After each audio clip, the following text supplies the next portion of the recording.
Por demás emocionado les comentaré, chicos, porque mañana es la Olimpiada Peruana de Química y vamos a participar, así que estamos con toda la expectativa para que el día de mañana podamos hacer un buen trabajo, sobre todo con quienes ya han confirmado participación. Hubiéramos esperado que todos hubieran confirmado participación, pero no ha sido así. En cambio, el profesor de física me indicó de que ya conversó con ustedes, de que los invita para la Olimpiada Peruana de Física, ¿no? No, bueno, no tanto como una Olimpiada Peruana de Física, sino es la Iberoamericana de Física, ¿no? Que está dirigida a alumnos de nivel secundario. Entonces, por ahí podrían animarse y participar, ¿no? Las inscripciones están ya empezando y el examen, si mal no recuerdo, es por julio, por agosto, así que si bien es cierto, esto no es lo completo como para que ustedes puedan decir, oye, sí, ya voy a tener una buena preparación para la universidad, pero por lo menos te da una idea, ¿no? De cómo va tu nivel en física y qué tanto estás compitiendo tú con otros alumnos en física. Lo mismo ocurre en química, o sea, la razón de ser de estos eventos no es que tú vas a decir, ya estoy listo, preparado y del todo, no, porque son exámenes completamente diferentes, los de admisión con respecto a los de olimpiadas, ya sea la de química o ya sea la iberoamericana de física, pero te da una idea de cómo estás llegando, cómo estás avanzando y con quiénes compites, porque la realidad es que tú compites no con tus alumnos de acá de clase, no con tus compañeros del colegio, sino compites con todos aquellos que están necesitando de ese puesto que te estás esperando en una universidad, ¿no? Llámese para ingeniería, llámese para medicina, llámese para lo que tú estés postulando. Así que ánimo chicos, y si tú estás todavía en tercero, en cuarto o en quinto, entonces la idea es que participes en estos eventos, no necesariamente con nosotros, si no quieres, o sea, no me desagrada una idea, no quiero saber, no te preocupes, o sea, la idea es que participes en eventos de matemática, en eventos de física, en eventos de química, para que tú mismo vayas midiendo tu nivel, ¿ya? Entonces, el día de hoy nosotros tenemos que hablar acerca de un tema que es el estado gaseoso. ¿Ya? Este tema, y por cierto, nos siguen en nuestras redes sociales, ¿no? Nos siguen en Facebook, en Instagram, en YouTube. ¿No? Hasta ahorita no veo ni un solo like en YouTube acerca de todas las clases que proponemos, así que entiendo que entran de modo oculto y así es como están viendo ustedes las clases, ¿no? Porque de otro modo no se explicaría que no haya vistas, que no haya likes, que no haya nada. Después no digan de que no están repasando, que no se ponen en material, porque ahí el tutor se queda hasta la 1 de la mañana todos los días, de martes a jueves, para colgar los videos. Así que entiendo de que ustedes están estudiando por su cuenta, ¿cierto? A ver, levanta la manito, quiero saber quiénes están leyendo por su cuenta, estudiando, repasando. A ver, medito, ¿quién? Camila, por ejemplo, Diego, por ejemplo. ¿Quién más? Rodrigo también allá. Ah, Nicole también, ¿ves? Nicole también. Listo. Entonces, ustedes son los que le voy a buscar, a ver si verdaderamente le dan like a los videos de Unidemia, y eso me va a demostrar si verdaderamente los están viendo o no lo están viendo. Profe, yo sí le doy like, sí, pero tú qué crees que con el like nada más, yo me doy cuenta cuántos minutos has reproducido, y eso significa de los minutos que has reproducido, la cantidad si verdaderamente estás viendo o no estás viendo los videos, así que no creas que yo no me la sé. Ya, bueno chicos, entonces punto aparte, ya veo que están ingresando un buen grupo de alumnos, así que hoy día nos toca hablar acerca del estado gaseoso. Acuérdate que nosotros ya hemos hablado acerca de la química desde la forma estructural, ¿no? Iniciamos química, este viaje, hablando acerca del átomo, de la nube electrónica, de tabla periódica, luego enlace químico, luego empezamos con las herramientas de química. Hemos empezado con nomenclatura inorgánica, que es una herramienta que vamos a utilizar en las diferentes clases que vienen. Luego, la semana pasada hemos hablado de unidades químicas de masa, composición centesimal, fórmula empírica, fórmula molecular, y hoy día nos toca hablar de estado gaseoso que en mi concepción yo le llamo como si fuera una herramienta de química, porque estas te dan las bases para que tú puedas luego realizar aplicaciones en los temas que vienen adelante, como por ejemplo estequiometría o sistemas dispersos. Así que mucho ojo con el tema que vamos a ver el día de hoy. Cuando nosotros hablamos de un sistema gaseoso, hablamos de uno de los estados más conocidos de la materia, chicos, ¿ya? Existen tres estados o tres fases de la materia. ¿Cuáles son estas tres fases de la materia? A ver, ayúdenme. Las tres fases de la materia. Las clásicas, las que siempre te han enseñado. Tres fases de la materia. ¿Cuáles son? Gaseoso, líquido. Ajá. Vamos, Nicole. Te falta uno. Gaseoso, líquido Sólido. y sólido. Excelente. ¿Sí? Gaseoso, líquido y sólido. Yo sé que tú lo sabías, solamente que te gusta darle la oportunidad a otros, por eso no lo mencionaste, ¿no? Entonces, sólido, líquido y gaseoso son las tres fases clásicas de la materia. Profe, me han hablado del sistema plasmático. Sí, el estado plasmático también es un estado particular de la materia. Pero nosotros hablamos de estado de agregación molecular de la materia. Acuérdate, cuando hablamos del tema de materia, te dije que a nosotros, de repente, por un poco de vagancia, no nos gusta hablar el término completo, que es estados de agregación molecular de la materia, y le llamamos simplemente estados de la materia. Y yo te comenté que lo mejor era, más que estados de la materia, llamarlo fases de la materia, ¿no? Porque la materia puede existir en tres fases diferentes: la fase sólida, la fase líquida y la fase gaseosa, que por conveniencia, de repente por algo de razones históricas, de repente porque no nos gusta hablar mucho, decimos estados de la materia, ¿ya? Entonces, cuando tú escuches estado gaseoso o estados de la materia, es así como los mortales se refieren a los estados de agregación molecular de la materia. Eso es lo que quieren decir, ¿ya? Entonces, hay que hablar con propiedad, como te digo, en ciencia. Y en el caso del estado que vamos a ver el día de hoy, o la fase que vamos a ver, es la fase gaseosa, ¿correcto? Muy bien, Rodrigo, muy bien, Camila, la fase gaseosa. Y esta fase gaseosa se caracteriza por ser la fase más conocida y al mismo tiempo la fase más desordenada de la materia.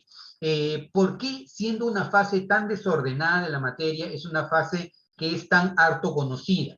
La razón simple es porque, como en el estado gaseoso o en la fase gaseosa, las partículas se encuentran separadas entre sí, se encuentran moviéndose de una manera muy desordenada, de una manera muy caótica. Tú puedes considerar a cada partícula gaseosa como si fuera un ente, ¿ya? Como si fuera algo aislado.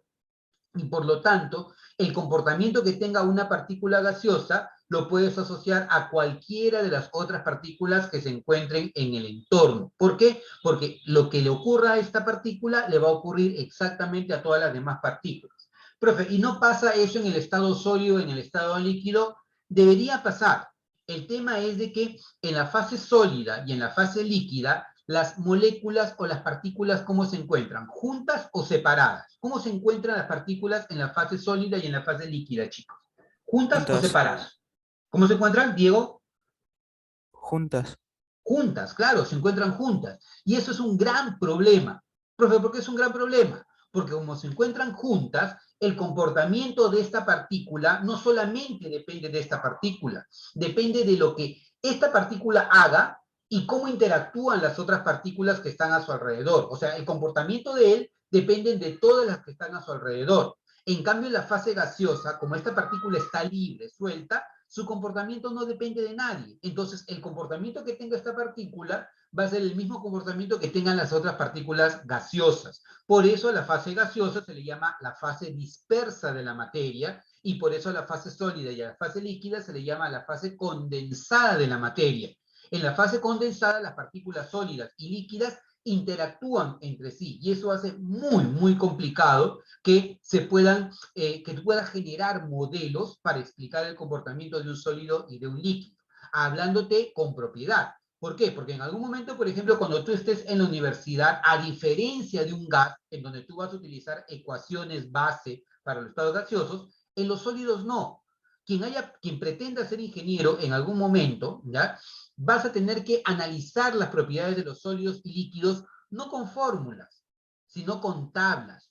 Te vas a ir a tablas, te vas a ir a gráficos, cientos de datos, miles de datos para analizar el comportamiento de un sólido y de un líquido. Profe, ¿y cómo así? Por lo general, el comportamiento de un sólido y de un líquido va a depender de sus condiciones, por ejemplo, la temperatura. Tú vas a tener la viscosidad con respecto a la temperatura, la densidad con respecto a la temperatura, vas a tener la tensión superficial con respecto a la temperatura. Eso no va a ocurrir en la fase gaseosa. Ah, profe, entonces la fase gaseosa es recontra fácil. No. Es recontra fácil a nivel preuniversitario. Tú estás en nivel pollito, en nivel huevito todavía, recién vas a romper el cascarón, y cuando salgas a hacer pollito, o sea, terminando la clase de hoy, vas a ser un pollito que conoce las características de un gas y cómo el modelo del gas se puede explicar en función de una fórmula, ¿ya? Una fórmula general que se conoce como la ecuación universal de los gases ideales, que tú seguramente la has visto en el colegio, ¿cierto? Ecuación universal de los gases ideales, ¿qué se te viene a la mente? Si yo te hablo de la ecuación universal de los gases ideales, ¿qué se te viene a la mente? ¿Nada? ¿No has escuchado del famoso pavo ratón? Excelente, claro, ahí está Rodrigo, Diego, nos hablan del pavo ratón. Claro, si te hablo de ecuación universal de los gases ideales, el pavo ratón. Profe, ¿qué es pavo ratón? ¿Es una ley científica, una noticia? No, es una mnemotecnia del estado gaseoso, pero lo vamos a aprender el día de hoy. Ahora, no digas que Sarachaga me dijo que el estado gaseoso es el estado más sencillo y todo se define. No, no, no, no. Vuelvo a repetir, estamos en nivel huevito, vamos a salir de acá en nivel pollito conociendo el pavo ratón, ¿ya? Pero la realidad es que el estado gaseoso también es igual de complejo como podría ser el sólido y el líquido, pero es el sistema más conocido o más estudiado respecto al sólido y al líquido. ¿Por qué? Porque su comportamiento puede ser asociado a unas ciertas fórmulas o unas ciertas correlaciones. El gas que nosotros vamos a estudiar es un gas hipotético, un gas irreal, un gas que se conoce como gas ideal, ¿correcto? Y este gas ideal cumple con ciertas condiciones. Se ha idealizado este sistema gaseoso. Y este sistema gaseoso idealizado se comporta como tal a altas temperaturas y a muy bajas presiones. Pero vamos a revisar primero, antes de entrar en más detalle, ¿ya? ¿Cuáles son las propiedades de un sistema gaseoso, ¿ya? Un gas, por ejemplo, puede estar formado por moléculas monoatómicas o poliatómicas. Monoatómicas, por ejemplo, los gases ideales, helio, neón, argón, kriptón, xenón, radón. Ellos no forman moléculas. O puede formar moléculas. El oxígeno molecular, el nitrógeno molecular, el ozono son poliatómicos. Tienen un movimiento molecular desordenado, tienen alta entropía. La entropía me habla del desorden molecular. Cuanto más desorden, más entropía. Cuanto menos desorden, menos entropía. ¿Quién tiene más entropía? ¿Un sólido o un gas? Hablen, ¿quién tiene más entropía? ¿Un Un sólido? gas. Un gas. Gas, obvio, ¿no? Porque en el gas hay más desorden. Tienen grandes espacios intermoleculares y elevada energía cinética molecular. Como te había comentado, ¿ya? Las partículas gaseosas no están juntas, están separadas. Entonces, a nivel de moléculas, esa separación es una separación enorme, ¿correcto? Entonces, hay grandes distancias entre ellas. Y en el gas ideal, no existe ningún tipo de interacción entre las partículas. Las partículas no interaccionan entre sí. El único momento en que interaccionan las partículas entre sí es cuando colisionan entre ellas o cuando colisionan contra la pared del recipiente. Pero en todo caso es tan ideal que la energía antes del choque y después del choque se mantiene constante. ¿Cómo se llama ese tipo de choques en donde la energía antes y después permanece constante? A ver, con tu gran curso de física. ¿Cómo se llama ese tipo de colisiones? ¿Colisiones? Elásticas. Excelente, colisiones elásticas. Entonces, dentro de la idealidad de un gas, ¿ya? Las colisiones son elásticas, que significa que la energía antes y después del choque permanece constante, ¿correcto? Ahora, los gases no tienen forma ni volumen definido, ¿ya? Los gases adoptan la forma del recipiente que lo contiene. Si un globo tiene forma esférica, el gas adopta la forma esférica.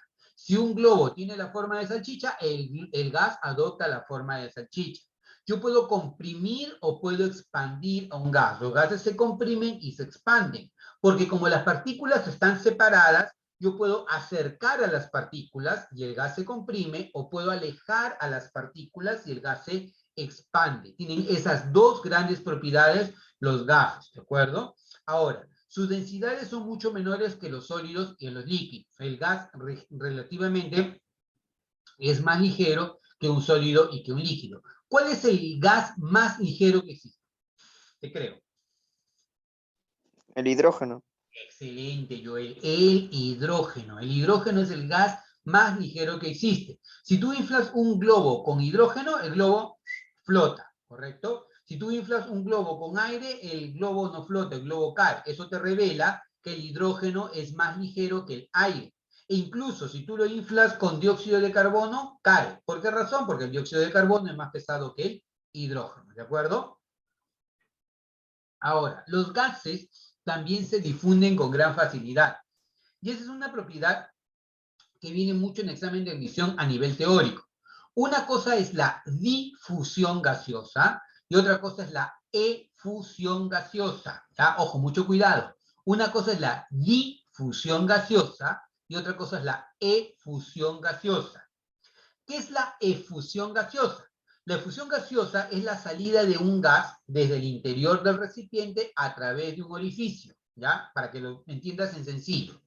Y la difusión gaseosa viene a ser la dispersión de ese gas en el seno de otro gas o en el vacío, para que se entienda mejor la idea, ¿ya? Tu balón de fútbol, le haces un hueco, la salida del gas del interior del balón del fútbol a través del huequito, ¿qué cosa es? ¿Efusión o difusión? Efusión. Efusión, ¿no? Y la dispersión de ese gas en el aire, ¿qué viene a ser? ¿Efusión o difusión gaseosa? Difusión gaseosa. Difusión gaseosa. Tu balón de gas, el que está en tu cocina, yo todavía tengo mi balón de gas en mi cocina. Yo abro la llave del balón. La salida del gas desde el interior hacia el orificio, ¿qué cosa es? ¿Efusión o difusión gaseosa? Efusión. Efusión, ¿no?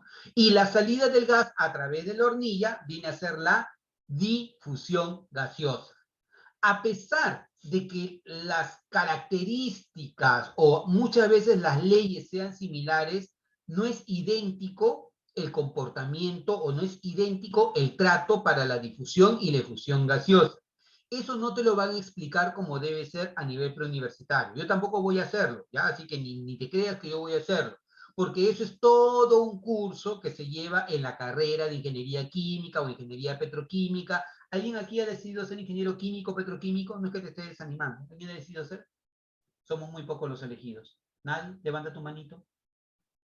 Nadie. Sí, pues lo sospechaba. Somos muy pocos los elegidos. Sí, pues, es todo un curso, el tema de difusión gaseosa, y se lleva en un curso universitario que se llama transferencia de masa, ¿ya? Si tú tienes un amigo que haya estudiado ingeniería química, o haya estudiado ingeniería petroquímica, o haya estudiado ingeniería industrial, pregúntale, oye, ¿y cómo es el curso de transferencia de masa? Ah, me han hablado de ese curso, dice que es bien fácil, ¿no? Te va a agarrar, pero te va a decir, sí, recontra fácil es ese curso.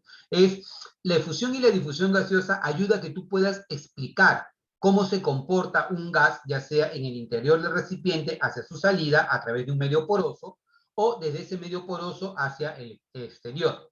Para que se entienda la idea a nivel de lo que queremos, porque nosotros no queremos meternos en temas tan complejos de la universidad, lo que nosotros queremos entender cómo funciona la difusión gaseosa o cómo yo logro entender la difusión gaseosa. Facilito. Mira, llega tu amigo al salón, se echó 1 litro de perfume, ¿ya? Pregunta, ¿sabremos que se habrá echado 1 litro de perfume? ¿Sí o no? Abre la puerta y todos estamos ahí viéndolo como entra. ¿Sabremos que se ha echado 1 litro de perfume? ¿Sí o no? Sí. ¿Por qué?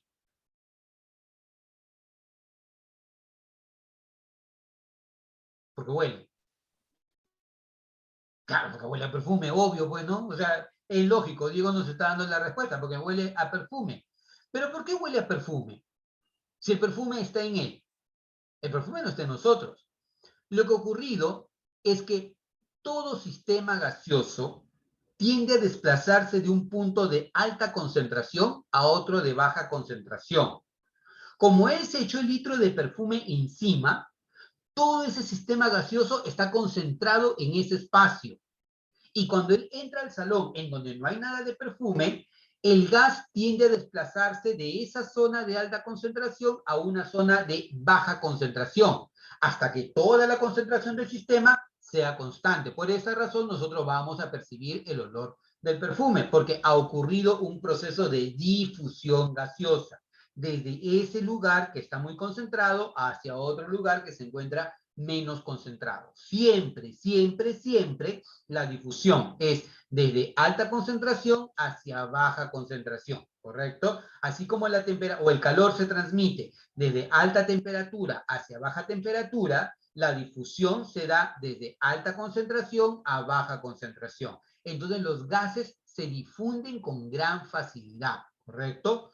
Otro punto importantísimo es que predominan en los gases las fuerzas de repulsión sobre las fuerzas de cohesión. Esas son las propiedades fundamentales que van a tener los gases, ¿de acuerdo? Hasta aquí. ¿Preguntas, consultas, comentarios, chicos?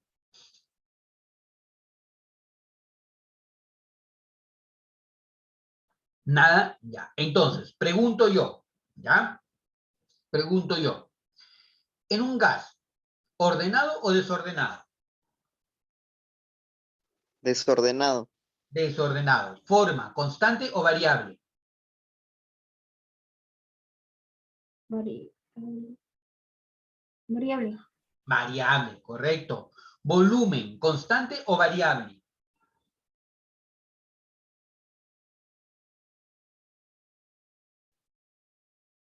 Variable, correcto. ¿Qué predomina en los gases, la cohesión o la repulsión? La repulsión. La repulsión entre las partículas gaseosas. En el sistema gaseoso ideal, las colisiones entre las partículas gaseosas, ¿cómo son? ¿Elásticas o inelásticas? Elásticas. Elásticas, lo que significa que la energía antes y después del choque es Igual. igual, constante, ¿correcto? Se mantiene constante. Los gases son compresibles o incompresibles. Compresibles. Compresibles. La distancia entre las partículas gaseosas es grande o pequeña. Es grande.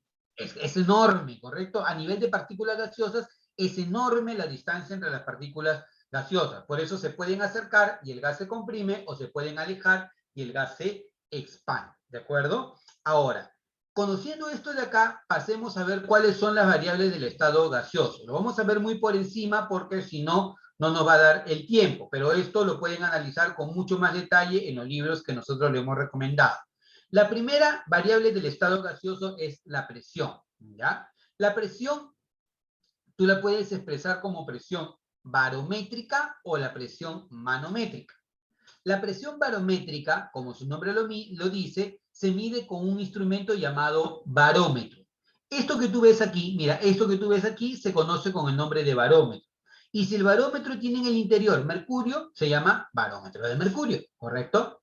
Si este instrumento o este aparatito llamado barómetro de mercurio, yo lo coloco a nivel del mar, el mercurio alcanza una altura de 76 centímetros o 760 milímetros.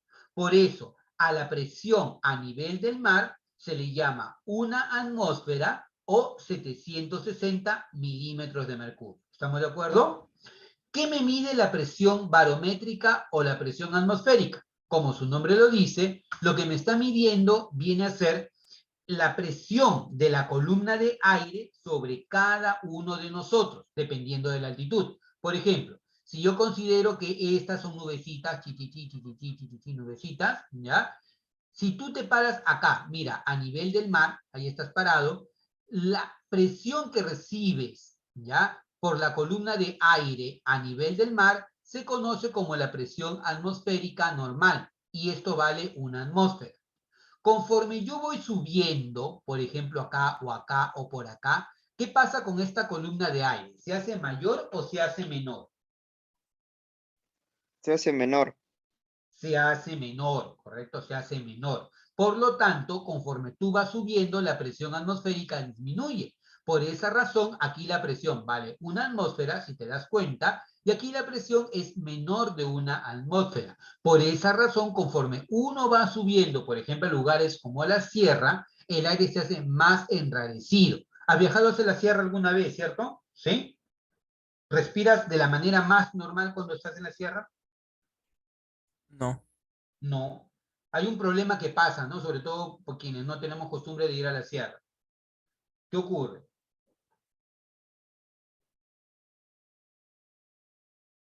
síntomas, vómitos, mareos, dolor de cabeza. ¿Cómo le llamas a eso? El soroche, excelente, Salma, el soroche, ¿correcto? Eso lo llamamos nosotros en Perú, ¿no? Los extranjeriles llaman el mal de altura, ¿ves? Soroche, ¿no? ¿El soroche por qué razón? Porque nuestro cuerpo todavía tiene que adaptarse, ¿no? Adaptarse al gas enrarecido, ¿correcto? ¿Por qué? Porque hay menos presión, ¿de acuerdo? Entonces, cuando tú estás aquí a nivel del mar, este barómetro, el mercurio va a alcanzar 76 centímetros. Pero cuando estoy en la parte más alta, la altura que alcanza es menor de 76 centímetros. Una atmósfera equivale a 760 milímetros de mercurio, o 760 torr, ¿no? O equivale a 101,3, 101.325 pascal, ¿correcto? Que expresado viene a ser 1,01 por 10 a la quinta pascal. ¿Correcto? Esto viene a ser la presión atmosférica, ¿ya? Medida con qué instrumento? Con el barómetro. Ahora, el otro instrumento para medir la presión, que ya no sería la barométrica, es la manométrica. Esto que tú ves aquí es un manómetro. Y para que se entienda mejor lo que es un manómetro, te presento esto de acá.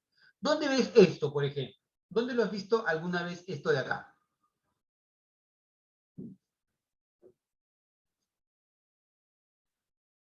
¿No lo has visto nunca?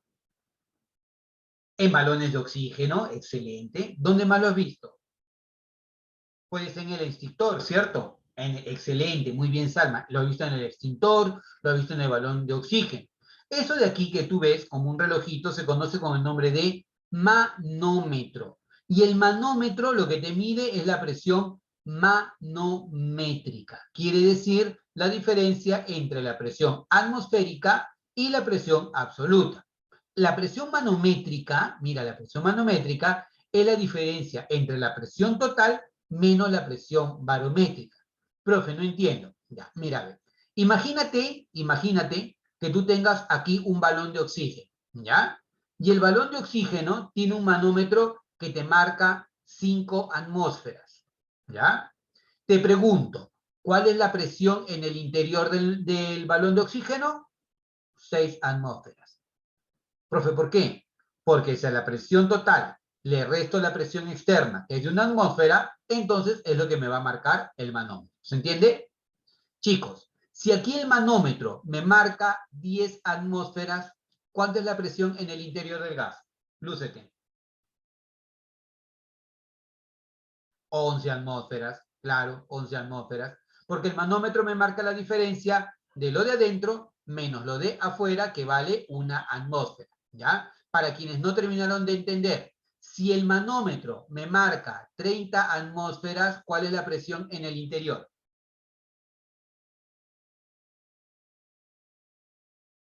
31 atmósferas, claro, porque el manómetro, repito, me marca la diferencia entre lo de adentro menos lo de afuera. Por esa razón, quienes utilizan su desodorante con spray, ¿ya? ¿Cuándo dices tú que se acabó tu desodorante con spray? O en spray. ¿Cuándo dices que se acabó?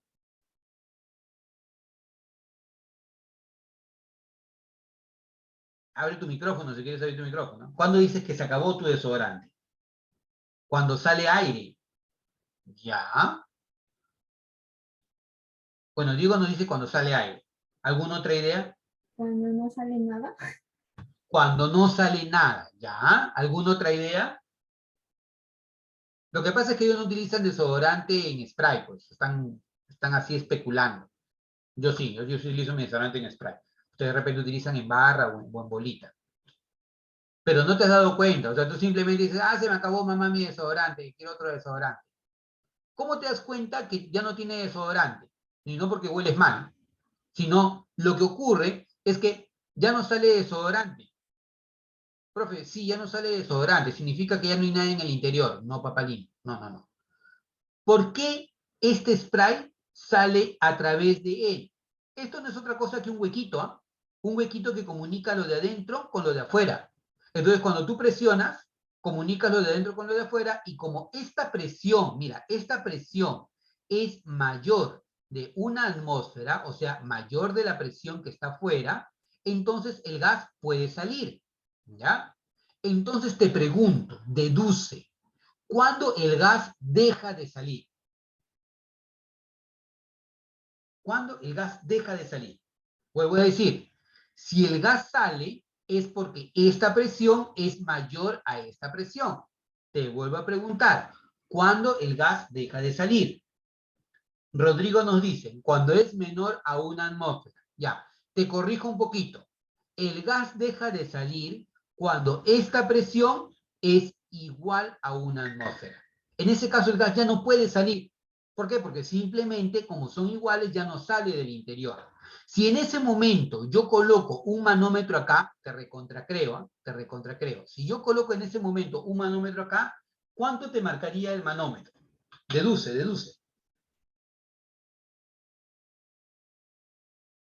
Mira, yo estoy diciéndote que el gas deja de salir cuando la presión aquí es igual a la presión acá, porque son iguales. Entonces, si yo colocara un manómetro acá, ¿cuánto te marcaría el manómetro? Te creo. Excelente, te marcaría 0, ¿correcto? ¿Por qué te marca 0? Porque el manómetro te marca la diferencia de lo de adentro menos lo de afuera. Y como lo de adentro y lo de afuera son iguales, la diferencia ¿cuánto me va a dar? 0. Por eso el manómetro no me da una presión real. El manómetro es una presión relativa. La presión manométrica siempre debe estar acompañada de la presión barométrica, porque esa presión barométrica más la manométrica me da la presión total. El gas aquí en el interior todavía se encuentra a una atmósfera. Y si tú lees tu desodorante, dice gas inflamable, no quemar el recipiente después de que se haya terminado. Porque nosotros decimos, ¿no? Esto se acabó, pero no se acabó. Hay gas todavía en el interior y el recipiente es de aluminio. Y cuando tú esto lo calientes, ¡pum! Explosión. ¿Ya? Así de facilito. ¿Ya? Así que una vez que se te acaba tu desodorante, simplemente recipiente, te vas, nada de calentarlo, nada de quemarlo, ni nada. Y por ahí dijo algo muy interesante Diego, ¿no? Diego decía, oye, se pone frío. Lo han hecho, ¿cierto? Diego por lo menos lo ha hecho. Cuando se te acaba tu desodorante, tú sigues presionando, y cuando presionas, el fondo del recipiente se vuelve helado. A tal punto que si estás en un lugar de humedad, hasta se puede formar hielito en el fondo. Eso lo vamos a entender el por qué. ¿Ya? Entonces, siempre, chicos, ustedes deben trabajar con la presión absoluta. ¿Y qué es la presión absoluta? La presión absoluta es la suma de la presión barométrica más la presión manométrica. Chicos, ¿con qué instrumento se mide la presión barométrica? ¿Con qué instrumento se mide la presión? Excelente, Rodrigo, con el barómetro. Y la presión barométrica no es otra cosa que la presión atmosférica. ¿Y con qué instrumento mido la presión manométrica? Con el manómetro. Con el manómetro. ¿Y el manómetro qué me da? ¿Una presión real o una presión relativa? Relativo. Relativa, porque el manómetro me marca la diferencia entre la presión total menos la presión atmosférica. ¿De acuerdo? Entonces, mientras a mí no me digan lo contrario, yo debo asumir que siempre la presión que me están dando es la presión absoluta. ¿De acuerdo? Muy bien. Ahora, la siguiente variable de estado es el volumen. El volumen está relacionado con el espacio que ocupan las moléculas gaseosas. ¿Y qué espacio ocupan las moléculas gaseosas? Todo el espacio que se le ofrece. Todo el espacio, ¿de acuerdo? El volumen viene a ser, el volumen de un gas es el volumen del recipiente que lo contiene. La tercera variable de estado es la temperatura, ¿ya? La temperatura, nosotros lo vamos a expresar en unidades de Kelvin, temperatura absoluta. ¿Qué te mide la temperatura? El grado de agitación molecular. Ojo, la temperatura te mide el grado de agitación molecular. Por lo tanto, si no hay agitación molecular, ¿cuánto es la temperatura? Si no hay agitación molecular, ¿cuánto es la temperatura? 0. 0, claro, Francesco, ¿no? O sea, si la temperatura me mide el grado de agitación molecular y no hay agitación molecular, entonces ¿cuánto vale la temperatura? 0. Y ese punto teórico, en donde cesa toda agitación molecular, recibe un nombre especial. Se llama cero absoluto. Y es el punto de partida de todas las escalas absolutas. Si se nos corta dentro de un ratito, volvemos a los 5 minutos, ¿ya? Así cuando la clase se hace divertida, uno pierde la noción del tiempo. El tema es de que la presión absoluta es la base del estado gaseoso. ¿Y qué unidad utiliza? El Kelvin, que viene a ser esto de acá. Al retorno vamos a ver cómo se relaciona Kelvin con grados Celsius, porque casi siempre a nosotros nos van a dar esta lectura en Celsius, pero nosotros debemos expresarla en esta unidad que es el Kelvin, ¿de acuerdo? Entonces, vayan, párense un poquito, toman un poquito de agua, traigan una fruta y nos vemos dentro de 5 minutos, chicos, ¿ya?